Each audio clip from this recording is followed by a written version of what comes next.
The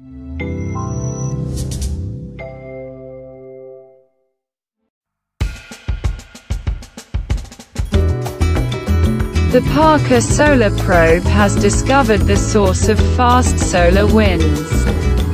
NASA's Parker Solar Probe has come closer to the Sun than any spacecraft before.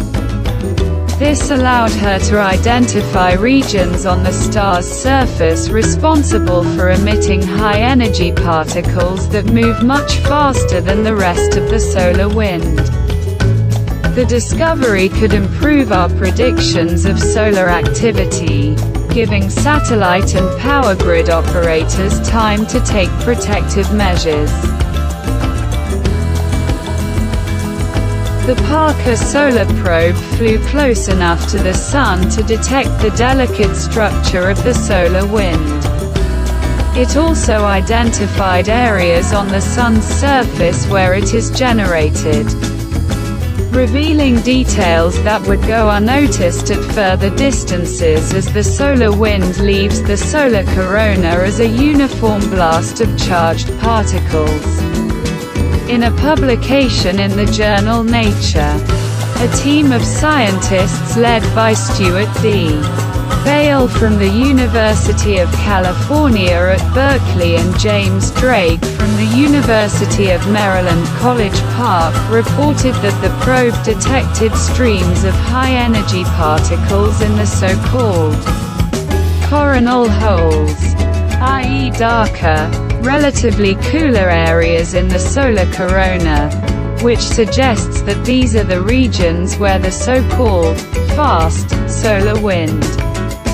The Parker Solar Probe was launched into space on August 11, 2018.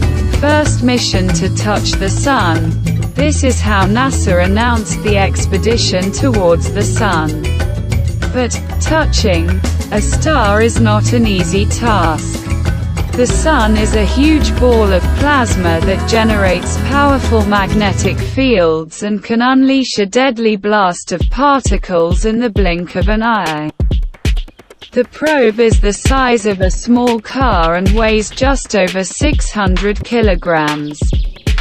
The mission was planned to last 7 years. During this time, the probe will orbit our star 24 times. The mission is named after astrophysicist Eugene Parker. The spacecraft collected the latest data from just 8.3 million kilometers from the Sun. But during its closest approach it will be even closer. At a distance of 6.4 million kilometers from our star. There is a risk that the closest approach will coincide with an upcoming solar maximum. And then the Sun may be so active that the data may be too chaotic to determine anything. Understanding how the solar wind is created will help better predict solar storms, which produce beautiful aurora borealis on Earth, but can also wreak havoc on power grids. The collected data provide new information about the solar wind and the processes that drive it. Coronal holes, discovered in the 1950s, are darker areas in the solar atmosphere associated with high-speed solar wind, the so-called fast solar wind. The solar wind, a stream of charged protons, electrons and alpha particles, can be divided into two broad categories: fast and slow. The fast solar wind escapes from these holes in the solar atmosphere and can travel at a maximum speed of 800 kilometers per second, twice the maximum speed of the slow solar wind, which is estimated to be around 300 to 500 kilometers per second. Heliophysicists have long wondered what makes one type of solar wind nearly twice as fast as another. Winds carry a lot of information from the Sun to Earth, So understanding the mechanism behind the solar wind is important for practical reasons on Earth. This will impact our ability to understand how the Sun releases energy and drives geomagnetic storms that pose a threat to our communications and energy networks, Drake said. Based on the team's analysis, coronal holes have a funnel-like shape with a diameter of up to 30,000 kilometers. At its base, magnetic field lines flow in and out of the star's surface. They can loop and return to the star, or they can be directed into space. Scientists argue that this is a very dynamic environment, and when opposing magnetic fields meet in these funnels, they often break and reconnect. It is this sudden event that accelerates solar wind particles. Heliophysicists have long wondered what makes one type of solar wind nearly twice as fast as another.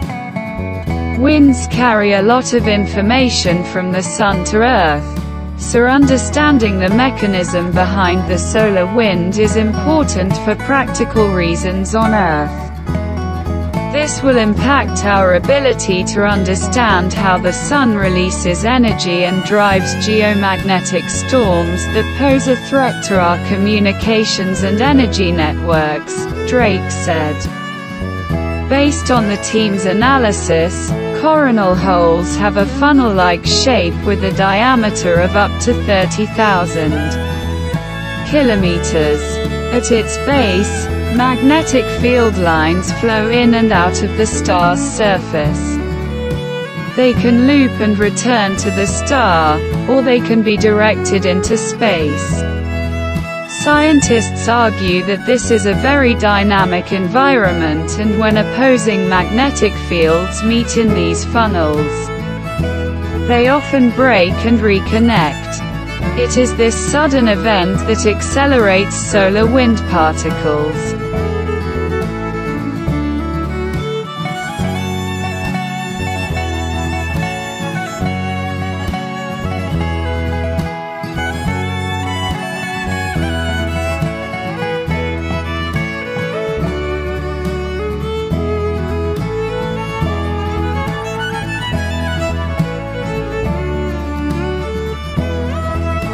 New research shows that hemp comes from China and was domesticated 12,000 years ago.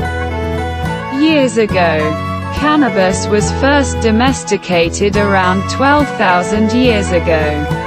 In China, scientists report after analyzing plant genomes from around the world. The authors of the study, which appeared in the journal Science Advances, said they identified the time and place of cannabis domestication, patterns of post-domestication divergence, and present-day genetic diversity. We show that hemp, Cannabis sativa, editor's note, was first domesticated in early Neolithic times in East Asia, and that all current varieties diverged from the ancestral gene pool now represented by wild plants and breeds in China, they wrote in the publication. Hemp has been used for millennia for textile production and for its medicinal and recreational properties. Previous research suggested that hemp originated on the Tibetan Plateau. Although the earliest archaeological evidence for the use of hemp string comes from northern China, it is assumed that this plant probably has its roots somewhere in Asia. But pinpointing its place of birth turned out to be quite a challenge. This is largely due to the fact that the wild progenitor of hemp is extinct and cannot be directly studied. A number of varieties have taken its place, but those from northwestern China are most similar to the original cannabis variety, researchers believe. to reconstruct the plant's history. The study authors analyzed the genomes of 110 different cannabis varieties from around the world. Together, they covered the entire spectrum of wild plants, landraces, historic varieties and modern hybrids. After analyzing the genetic relationships between all of these plants, scientists noticed that every modern cannabis strain appears to have its roots in Chinese varieties from 12,000 years ago. It is from this region that these plants spread throughout the world. The evolution of the cannabis genome suggests that the plant has been cultivated for universal use for several millennia. Current hemp varieties are believed to come from selective cultures that began around 4,000 years ago, optimized for fiber or cannabinoid production. Selection has produced tall, unbranched plants with stems rich in cellulose, suitable for producing fibers for ropes and textiles. Selective breeding also produced smaller varieties with more flowers, maximizing resin production. Research has revealed that the first domesticated ancestors of modern cannabis plants diverged from a wild ancestor around 12,000 years ago, which indicates that the species was already domesticated in early Neolithic times. Since then, intensive human breeding has resulted in the emergence of several distinct groups.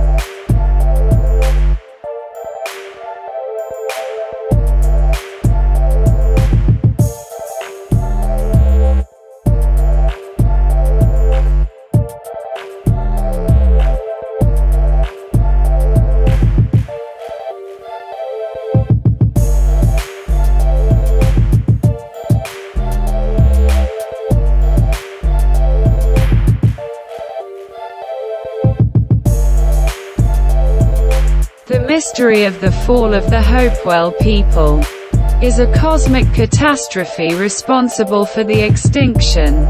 Around 100 BC, the Hopewell culture emerged in the eastern United States. After 600 years of domination, for reasons still unexplained, this civilization ceased to exist.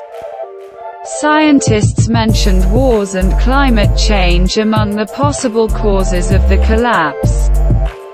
But now they have a new suspect. A comet more than 1,500 years ago, the eastern United States was occupied by a pre-Columbian culture called Hopewell. For reasons that have not yet been explained, this culture collapsed. For years, scientists believed that war or climate change were responsible for Hopewell's demise. But scientists from the University of Cincinnati found evidence for a different explanation of the mystery. At 11 archaeological sites related to the activities of the inhabitants of the Hopewell culture, located in 3 different U.S. states, Ohio, Michigan and Pennsylvania. Researchers found unusual concentrations of iridium and platinum, characteristic traces of meteorite fragments. Additionally, the layer of charcoal in the sediment suggests an intense period of high temperatures. All this indicates that the collapse of the Hopewell culture may have been caused by a space rock that destroyed the areas occupied by representatives of the culture. The results of the new research were published in the journal, Scientific Reports. Scientists' new hypothesis is this: between 252 to 383 AD, a comet passed over the eastern United States. fragments of which struck in many places, causing extensive destruction. At 11 archaeological sites once inhabited by people of the Hopewell culture. Scientists found rare metals such as iridium and platinum, as well as fragments of ironstone meteorites called pallasites. A layer of charcoal was also found in these places, indicating that the Earth had been exposed to high temperatures. Scientists point out that the traces they found are a chemical fingerprint. Space events such as asteroids and comet explosions leave behind large amounts of a rare element known as platinum. The problem is that platinum also occurs after volcanic eruptions. Therefore, we are also looking for another rare element associated with extraterrestrial events, iridium. In these cases, we found both platinum and iridium, says Kenneth Tankersley from the University of Cincinnati in Ohio. According to the authors of the publication, the traces they found are strong evidence that the area they studied experienced a catastrophe from space. No crater was found, and the area of concentration of platinum and iridium and traces of ancient fires cover a huge area, which is why scientists believe that the comet did not hit Earth, but exploded in the atmosphere or brushed the Earth's atmosphere as it passed by and bounced back into space. The explosions in the atmosphere caused by it and the fragments of the comet that fell to the surface caused huge fires that could burn even over 23,000 years. Square kilometers. Scientists dated the charcoal layers using the radiocarbon method. They estimate that the event occurred between 252 and 383 AD. Historical records made by Chinese astronomers show that 69 near-Earth comets have been documented during this period. According to the authors of the study, most of the inhabitants of the Hopewell culture survived the cosmic catastrophe, but the resulting fires destroyed villages and the surrounding landscape, probably leading to the decline of agriculture. But stories about the comet persisted among members of various tribes descended from the Hopewell culture. In the stories of the Iroquois and Algonquins, you can find references to a strange catastrophe when fire fell from the sky to the earth. What's fascinating is that many different tribes have similar stories about this event, explains Tankersley. The Miami tribe tells of a horned serpent that flew through the sky and dropped stones on land before falling into the river. The Shawnees, in turn, refer to a celestial panther that had the power to destroy forests. Members of the Ottawa tribe talk about the day the sun fell from the sky, adds Tankersley. There are other clues that seem to support the researchers' idea. Meteorite fragments have been found in jewelry and musical instruments left over from the Hopewell culture. Its representatives also built a comet-shaped earth mound near the epicenter of the meteor shower.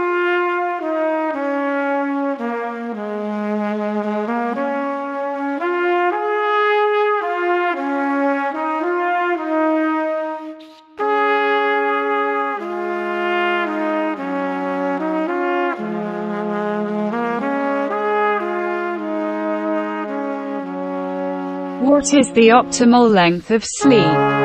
Scientists have determined how much sleep middle-aged and older people should sleep.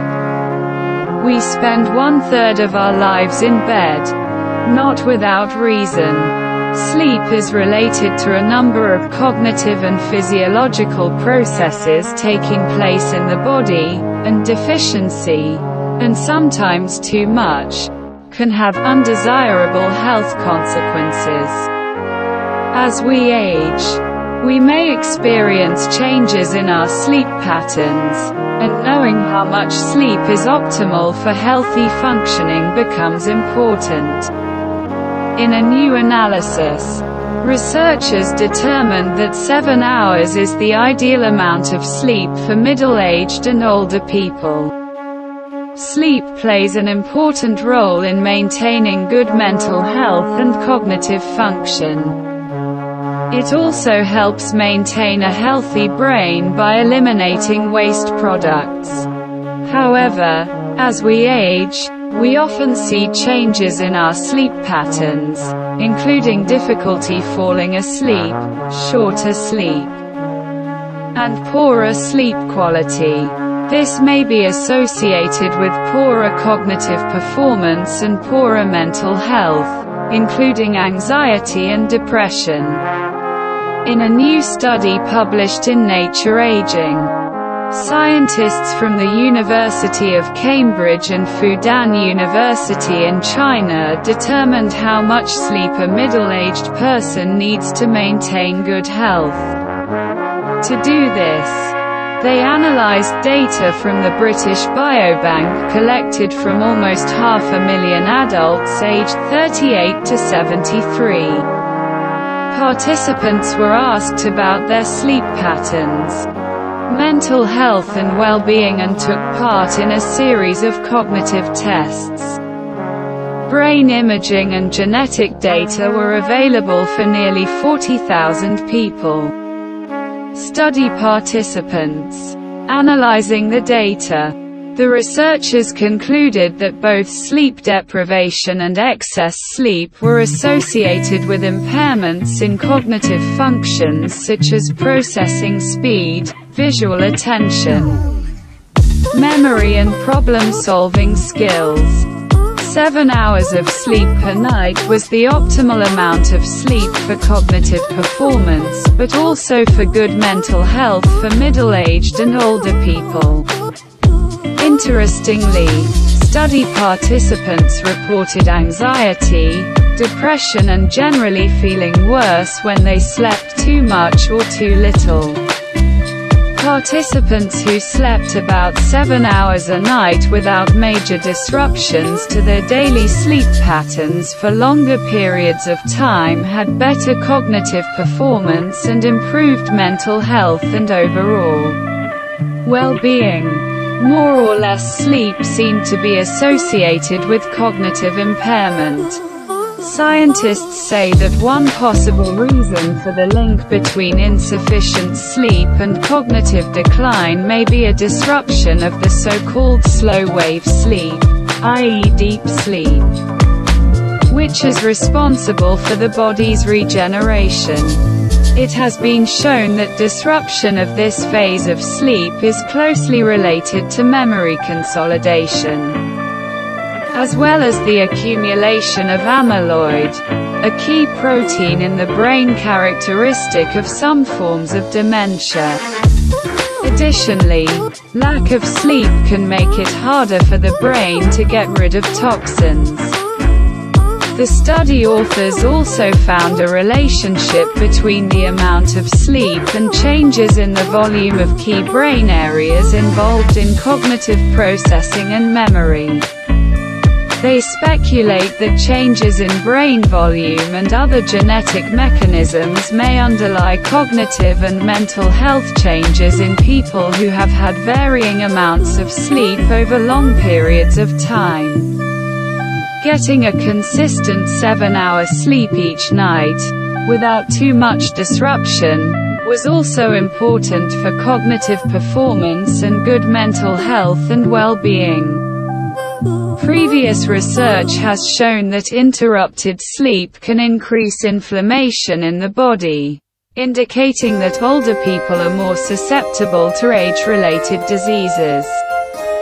While we cannot conclusively say that too little or too much sleep causes cognitive problems, our analysis, by looking at participants over a longer period of time, appears to support the concept. However, the reasons why older people have poorer sleep appear to be complex, influenced by a combination of our genes and brain structure, said Professor Jianfeng Feng of Fudan University in China.